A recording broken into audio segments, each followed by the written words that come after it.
వందే మాత్రం ఉంటది. అవును. ఇక్కడ వచ్చేటప్పటికి కోమటిరెడ్డికి జై, జగ్గారెడ్డికి జై, ఇదే ఉంటది. జైలు కొట్టాలంటే అవదు ఇక్కడ.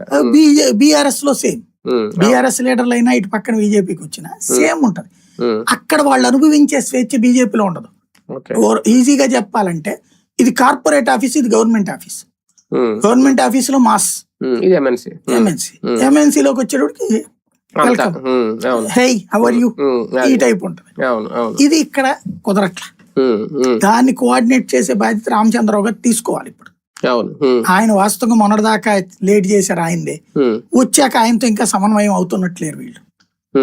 అధ్యక్షుడి మాటకి పూర్తిగా విలువిచ్చి అడిగినప్పుడల్లా టైం ఇచ్చి వచ్చి కూర్చునేటట్టు ఉండాలి.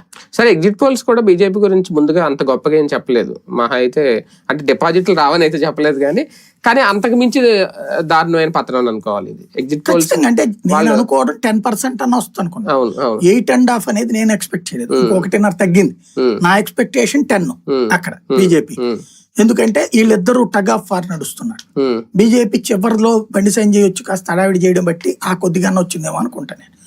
ఎందుకంటే కిషన్ రెడ్డి ఏదో అట్ట తిరిగి వెళ్ళిపోయాడు, ఈటెల రాజేంద్ర పట్టించుకున్నట్లేడు, అరవింద్ అక్కడి నుంచి దాటినట్లేడు, డీకే ముందు అసలు సోర్సెస్ వీళ్ళు వాళ్ళ సరిగ్గా. అంటే బీహార్ ఎన్నికల మీద ఫోకస్ పెట్టి దీని మీద ఫోకస్ ఏమైనా తగ్గించిందా? కాదు, పబ్లిక్ లోకి ఏ సంకేతం వెళ్ళిందంటే బీజేపీ బీఆర్ఎస్ ని గెలిపించడం కోసం డల్ అయింది అనేటటువంటి సంకేతం వెళ్ళింది. మన 2018 ఎన్నికల్లో ఏ దెబ్బ అయితే కొట్టిందో 23 ఎన్నికల్లో